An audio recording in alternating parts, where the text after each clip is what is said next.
Why read children's fiction? In this video, I'm going to list 7 reasons to read children's fiction when you are not a child. So on my channel, I have a number of discussions about my adult reaction to children's fiction and a lot of thinking and analysis about different kinds of children's fiction. So why am I wasting time with Kiddie stuff? And why do I think that you should too?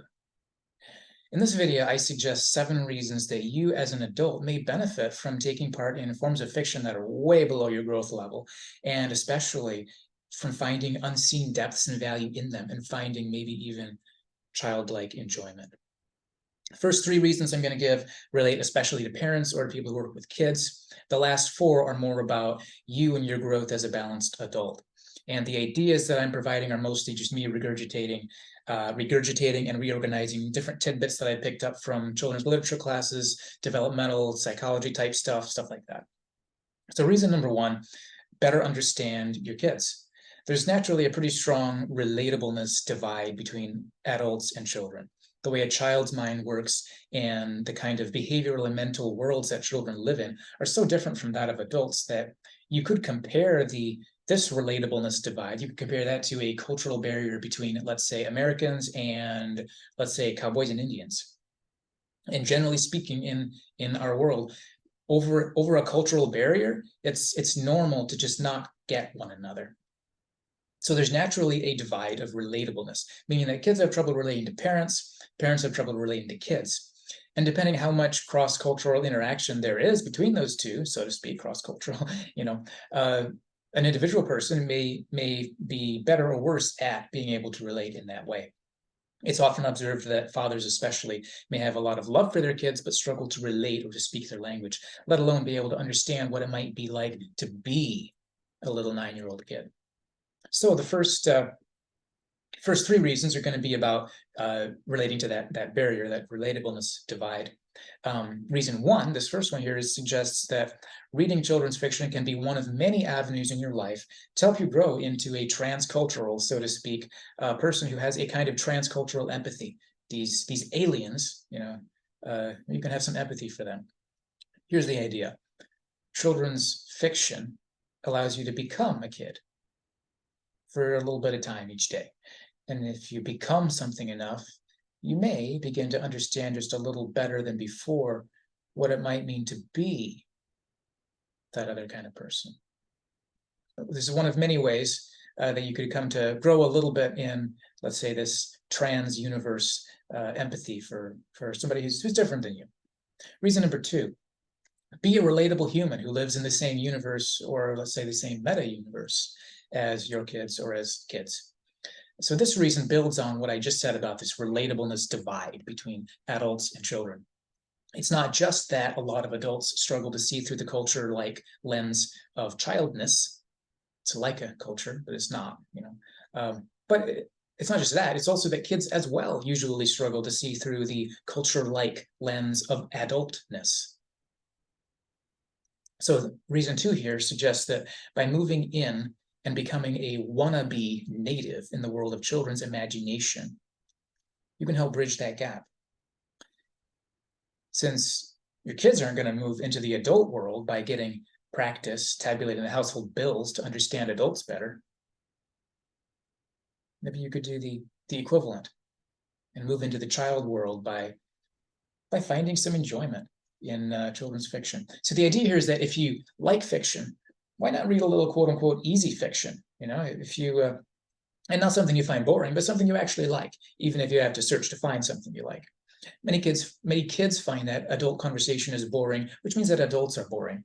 But what if there was something that you genuinely enjoyed that made sense across that divide, made sense in both worlds, so to speak, to kids and adults alike? And of course, this principle applies not just to reading, but to a whole variety of things. Sometimes as adults or even as teens, we can get so far too stuck in our dignity as grown-ups and forget that growing downward, growing younger in that sense, might be a sign not of childishness, but a sign of flexibility and versatility. And then reason number 2B, here's an extra one, right between numbers 2 and 3. It can also be a source of quality time and or shared interest. So the only real way to tackle that relatableness divide head on is to interact in meaningful ways with this person who is other. In this context, we're talking about kids versus adults. The only way to really tackle that relatableness divide is to get on the other side of the culture divide and spend time there. And fiction can be an easy way for many adults who haven't had luck getting over that wall through other means. Adults who maybe find quality time with kids to be awkward, stilted, or low in quality interaction. Fiction is kind of a special language that everyone can speak. And often people find it a whole lot easier to talk about fiction rather than reality. The most boring topic ever becomes, if we're talking about the real world, it's one thing, but it can become fascinating and easy to talk about when it's transferred into a world of fiction that both parties find compelling and safe. Reason number 3, take a peek into the invisible world where most kids actually live. So I've heard it said by professors of child development and children's literature that what many parents don't realize, what many adults don't realize, is that kids don't primarily live in the world that we see them living in around us, as we see them, running around and doing whatever they do, but they're actually living in a different world that we can't see, the world of imagination and play. And to them, this world is far more primary than the physical world we share with them. So children's fiction could be one of many ways to get some tiny little peeks into that world. And for some of us who may struggle to see the invisible monsters and the friendly dinosaurs that kids see around them, reading some good kids' books could be one more way to try to get some glimpses into that foreign fantasy domain that is so far removed from adult capacity to experience. Who knows? Maybe you can regrow just a tiny sliver of what you lost by growing up.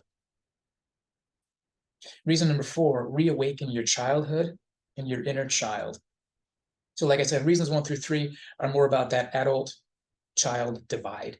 Reasons 4 through 7 we're turning more to your continued development as an adult into a more wholly integrated self. In reason 4 here, I'm talking about the magical power of nostalgia and the fact that if you're like the rest of us, there were certain kinds of when you were a kid, there were certain kinds of fictional worlds that entranced you so long ago. There was a magic that held power over you, which gave you an otherworldly kind of fulfillment, thrill, and excitement. Sometimes we forget what it really felt like to be a kid until we tap into the very things that used to carry us away with that wonder and joy back when we were in those formative years. And for what it's worth, while we're at it, you might as well comment that that magic that held you spellbound back then is at least a distant cousin of the kind of magic that probably holds your children spellbound now. Reason number 5, get a hold of the kernel form of powerful storytelling. It could be argued that most of the time, children's fiction is much like adult fiction, but in simplified form. But simplified doesn't mean easier to create. It doesn't mean less sophisticated or less artistic. If you ever heard or thought about how much goes into designing a company logo, let's say, then you will immediately recognize that good quality simplicity is far more difficult to create, requires much more advanced skill, and can be far more interesting to analyze than something that's not simple. In this sense, children's literature can be viewed as the purest form of good story writing. All the extra bits, let's say, have been trimmed away, and what's left can be read quickly, observed closely, inviting you to discover what on earth it is that makes something so simple so compelling, why it speaks to your heart like it's alive, why it feels so meaningful. Reason number 6, become a more imaginative, compelling, and charismatic person. Almost by definition, children's literature has to hold the reader's attention and has to be to the point and not boring, which incidentally is the kind of traits that adults tend to appreciate, not just children. Children's literature also has to be, almost by definition, it has to be imaginative and has to be, with this feeling of being fresh and alive. Often, positive and happy, with just the right amount of darkness to make the happiness all the more truly happy. Adults, as well as children, appreciate freshness, imaginativeness, and the feeling of being alive instead of rough and dry. Someone who gets closer to and more comfortable with the ideals of children's literature is not somebody who's growing backward in some kind of pejorative sense. Quite the contrary. The better you become at approximating these ideals in your communication habits, for example, the more charismatic and compelling you may become. The skills it takes to communicate in writing with kids is a close cousin to the skills it takes to communicate to, let's say, adults who are bored or disinterested. And then there's also this added bonus. Such a person might also find a growing capacity to see things that most other adults have lost the ability to see long ago when they grew up and died to the magic inside. Reason number 7, return to Eden. Drum roll, please. This is the apogee. A good story in its most basic form and as well as in its most complex form is going to involve a problem. A story is about a problem. It's a problem that develops and then gets resolved at some point.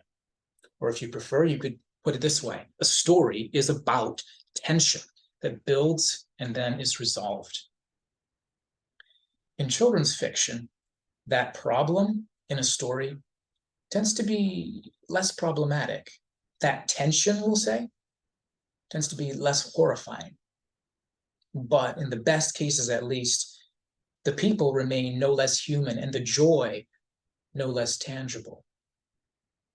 Much like an ideal childhood, children's fiction involves a series of conflicts that are satisfying to resolve, but not horrifying, even at their worst. Perhaps a character is in danger of losing his head, but no one loses their appetite in the process. And that lost head probably hurts comparably to a stubbed toe, and you could probably put the head back on if you wiggle it just right. We all wish we lived in that kind of world. And many of us remember when our worst problems really were that lightweight, though we didn't realize it at the time. But there's something satisfying about taking a break from the heaviness of real life, or if you will, the heaviness of grown-up fiction, and enjoying a little bit of paradise's troubles. A couple of months ago, after I came to the end of C.S. Lewis's The Voyage of the Dawn Treader, I realized that in the entire thrilling and captivating story, which I loved as a kid and love now, in the entire story, there was no one identifiable problem in the sense of there was no singular source of mounting danger, fear, loss, villainy, unfixable distress, unsolvable dilemma, or undefeatable evil. Instead, every conflict or obstacle would at most rear its head for a chapter and then resolve effortlessly into harmless, innocent, uplifting, beautiful, or charming fulfillment, with maybe one or two brief exceptions to that. But for me, it was just such a relief to be able to observe and experience that, because at that point I had long noticed with annoyance, I had come to realize that by definition, and when I just talked about what it means by definition for a story to be a story, by definition, I had realized every good story must be horrible. Because what else is going to make it a good story? And, I had noticed at that point that by nature of the definition, it must always hurt to enter a good story. How else is a good story going to begin? How else is it going to develop if it doesn't hurt inside? Now, while that is generally true, for me, I loved finding and noticing and experiencing at least one exception where that wasn't the case. And it felt really good to experience that realization. But anyway, generally speaking, the tension or agony or problem or pain of a story will be much lighter and happier and more like the problems of paradise in children's fiction in general.